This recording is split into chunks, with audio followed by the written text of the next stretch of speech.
The Brooklyn Vegan Show is a podcast about music brought to you by the music blog and online record store Brooklyn Vegan.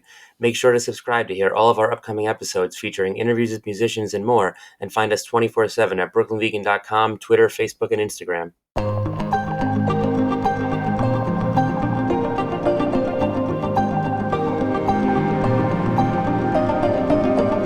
Hey, welcome to the new episode of the Brooklyn Vegan Show. I'm BV editor Andrew Sacker, and today's episode is an interview with Fat Mike. For punk fans, Fat Mike needs no introduction, but just in case, he's been a staple of the genre for the past 40 years as the leader of NOFX, the founder of Fat Records, the producer of tons of bands, and much more. There are two reasons I gave Fat Mike a call in April of 2023. One, because NOFX are about to embark on their final tour ever, and two, because the new punk rock museum in Vegas, which Mike spearheaded, opened earlier this month. Mike shed light on both the end of NOFX and the museum, as well as his new project Codefendants, and some general punk rock talk, like how he first got into the genre himself and what he believes is the true start of punk. He told us about some of his favorite artifacts in the museum, weighed in on what does and doesn't count as punk, and explained why certain bands were left out of the punk rock museum. Mike also gave his stance on rising concert ticket prices and large promotion companies like Live Nation, and as always, he did not mince words once. For some more background on the Punk Rock Museum before we get to our chat, it documents all 5 decades of punk from the 1970s to present, and it's full of artifacts from all throughout punk history, from legendary instruments that we've seen bands play on stage, to outfits we've seen them wear, to old show flyers, to personal items like Darby Crash's phone book, and much more. You can play some of those actual instruments in the museum's jam room, and you can also get guided tours from punk musicians themselves, including Fat Mike, other members of NOFX, and members of Bad Religion, The Germs, Fishbone, Less Than Jake, Agnostic Front, Anti-Flag, The Ramones, The Damned, The Vandals, Sick of It All, TSOL, The Addicts, and much more. They've also got a bar, a tattoo parlor, a wedding chapel, and more. You can find more information on their website, which we've included in the description of this episode. This podcast is brought to you in part by DistroKid, a service for musicians that allows you to easily upload your music to all major streaming platforms, including Spotify, Apple Music, and more. DistroKid allows you to do automatic revenue splits so collaborators and co-writers can get paid too. It provides you with an artist page that links to your music on all streaming services. It allows you to add lyrics, credits, and liner notes, and more. You can get 30% off of your first year's membership by signing up at distrokid.com/VIP/BrooklynVegan. We've also included the link in the description of this episode, and you can click directly from there. And now, my chat with Fat Mike. Well, what's up, Mike? What's going on? I just rode my bike to the museum, the Punk Rock Museum. You're living in Vegas now, right? Yeah, I like a challenge. How's that going? I like it here a lot. So tell me about Punk Rock Museum. It's open now. How's it going so far? It's fucking great. Smelly's giving tours today. I gave some tours. Luigi from Suicidal Tendencies gave tours. Everyone loved them. Everyone's leaving with smiles on their face. People are just really, really stoked. Is this your first time doing any type of guided tour yourself? Yeah. How do you fit the role? Is it a good look for you? I'm pretty good at it because I know what everything on the wall is. Because, we'd put together all this stuff for 2 years. So some of our other tour guides, they forget things like that's Pat Smear's first royalty check for $8.34. And there's so much stuff here that you can miss a lot of things. What were some of the artifacts in the museum that you were really proud to get a hold of? Darby Crash's phone book. Yeah, his little pocket phone book and all his personal items. We got Joe Strummer's last bag of weed. The coolest thing, one of the coolest things is Tim Armstrong's. Well, first we have his Op Ivy guitar. That's behind glass, but we have his hollow body Rancid guitar that you can actually play in the jam room. Yeah, tell me more about the jam room. So you can plug in famous punk rockers' guitars into the actual amps they use, right? Yeah, you can play Joan Jett's guitar, Fletcher Pennywise's guitar, my bass, the Addicts guitar, Tim Armstrong's, Chet from Wasted Use, Dan Armstrong. We have Wesley Willis's keyboard, and it's funny. I'm in the office right now, and I heard some kid playing a NOFX riff really badly. So I just went in there and started playing it. Then I showed, this is how you do it, kid. And he was like, what the fuck? Yeah, you probably just like rocked his entire world. Well, the kids in there, they're so happy. This blonde girl, she's like 12, and she was playing Tim Armstrong's guitar, and she'll never forget that. What were any items you were like really aiming for and you just couldn't get them? Geez. Well, we could have got Joe Strummer's Cadillac, but we really had no place to put it.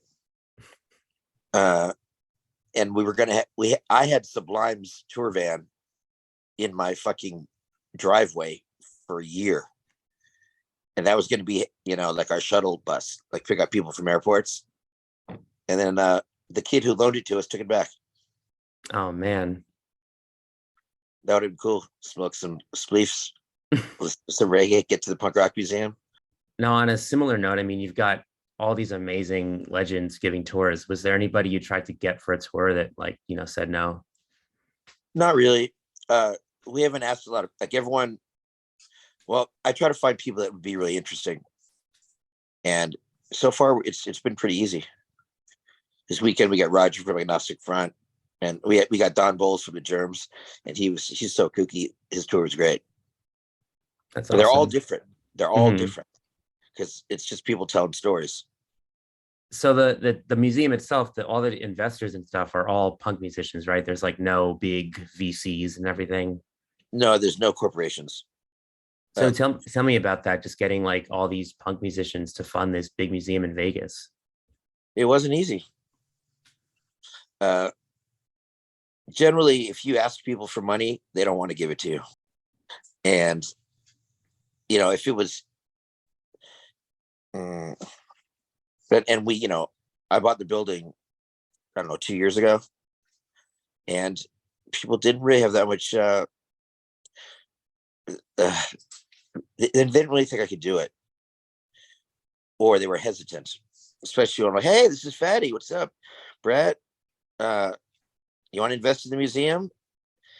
It's just people didn't want to, but a lot of people did, and a lot of bands did, and record label owners like Gerwitz and BYO and Nitro, and after 2 years, we got it done. So who was like, one of the first couple people to kind of really see your vision and be like, yeah, let's do this together? Pat Smear. Pat Smear was like the first big investor. And he asked me, what do you have to do to get inducted into this museum? And I said, I don't know, maybe we put out a 7-inch. He's like, I'm in. And Eric from Dillinger 4, he came in really early for a lot of money too. He's the second biggest investor. All that Triple Rock money. And Mark Hoppus put in a bunch of money. Tim Armstrong did. Kevin Lyman. So people that I thought did. It's cool to think just this, this whole culture of music that starts so DIY and so small. It's like when everyone comes together like this, it's just like you really see how big it's grown over the years and how like you could pull off something like this. Right. And it still is completely DIY. I mean, it's kind of amazing to think too, like the museum documents, it's got 5 decades of punk rock, right? Yeah. I mean, when you were first getting into punk, would you ever have thought like this is something that's going to last 50 plus years? There'll be a museum in Vegas one day. Well, that's what I was thinking when I was 14. I went to my first X show and I thought, one day I'm going to open up a punk museum in Las Vegas. No, in fact, in 81, I thought I missed everything. I'm like, oh man, I missed everything. Punk's over now and I missed it. Yeah. So what was the moment that you were like, oh, it's not over and, I think I can do it? Like what made you realize that it was okay to, put your foot in the door? What, in the museum world? No, in the punk rock world. Oh, just, I had nothing better to do. I mean, what do you do? I'm in high school and I started a band. That's the magic of punk is you don't need to be a musician to start a band. So tell me about your personal introduction to punk. Like, who were the first few bands that you kind of saw do it that really roped you in? punk differently than most people, I think. I never heard it before. Well, actually, I was in summer camp and I heard Beat on the Brat with a baseball bat. And so I had a Ramones cassette. And then I was going to the movies with my friend. I was just got out of elementary school. And he said, let's go to the Whiskey instead of seeing a movie. And so there was, I went to see a punk band before I ever listened to punk. And I was scared shitless. I was 14 and everyone just, slam dancing. And I got hooked. Hooked me at a young age. Do you remember what band it was? It was Killing Joke at the Whiskey. And then I went back cool. X at the Subhumans. Very cool. So with the museum, I guess it goes from the 70s to present day. In your opinion, since this is kind of a debated topic, when does punk truly begin for you? I think the Ramones started the sound. The Ramones brought the punk sound to England. And the Sex Pistols brought punk rock to the US. So would you have like Stooges or MC5 in the museum, or is that too proto-punk? Or no, we do. Mm-hmm. But that's not where punk started. I think the Ramones really did it because they could barely play and they were just kids having fun and arguing. And they never thought anything would happen. And they never thought they were going to be a big band. And that's kind of the spirit of punk, is people just doing it for fun. Other styles of music, they want to make it. Yeah. Well, but obviously over the years that's changed. I mean, what do you think about punk bands who set out trying to make it? Well, that's what they're doing. It's fine. I have no problem with that. But what's more important is there's still bands in East LA playing on flatbed trucks that are just doing it for the same reasons we all did. Mm-hmm. They're just playing to get drunk, get laid, and get in trouble. Now, obviously, a lot of people's definition of punk changes. Was anything off limits for you for the museum? Is there anything where you were like, oh, that's not punk? Oh, yeah, bands that aren't punk. Well, I guess to elaborate, like, if I don't know. We have Crossover Corner. Uh-huh. And, even Avenged Sevenfold's on the wall somewhere. Mm-hmm. Because those guys started as a punk band. Right. And there's some bands we left out, like Screwdriver. Yeah. But there's also some bands that we debated about, like Fang.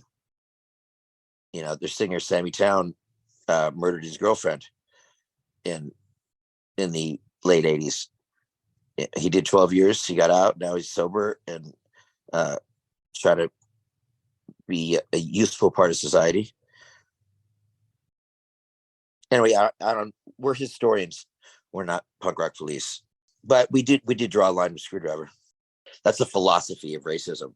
It's not making a boo-boo. So one thing I heard was that a lot of people said yes to you for this thing, for like getting involved. I heard Green Day said no. Green Day, yeah, they said no, but more recently, like a month ago, they gave us some really cool shit. Okay. So what happened? What turned around? Well, everyone saw that we were opening and how cool it was, so they wanted to get in on it. A little FOMO. So we got Billie Joe's blue guitar and Mike Dern's bass, and Billie Joe's first guitar, bass amp, actually, from Gilman Street. And we got some cool shit. They were one of the bands that did not invest and put money in. I was bummed because they're old friends, but they gave us some cool shit now, so we're all good. So I was also wanted to ask about, NOFX. You're doing your final touring. Why the decision to stop touring after all these years? 40 years I've had it, and I wanted to say goodbye properly to all our fans, to the world. And there won't be a reunion or something like that. Never. Now, what are your plans for this? It's going into 2024, right? The tour. Yeah. Yeah. So what are some things you've got lined up for these shows? Well, we're doing so many songs we've never played before. I've been practicing, and we all been practicing like crazy to learn all these songs that are like, generally when you record an album, you don't do the songs that are really hard to play live. And now we have to learn all the songs that are really hard to play live. So it'll be challenging and fun and interesting for us. And I think people are going to be stoked. It's not like we have a special light show and play longer. And I, for one, am going to get super emotional every night. I'm kind of a crybaby.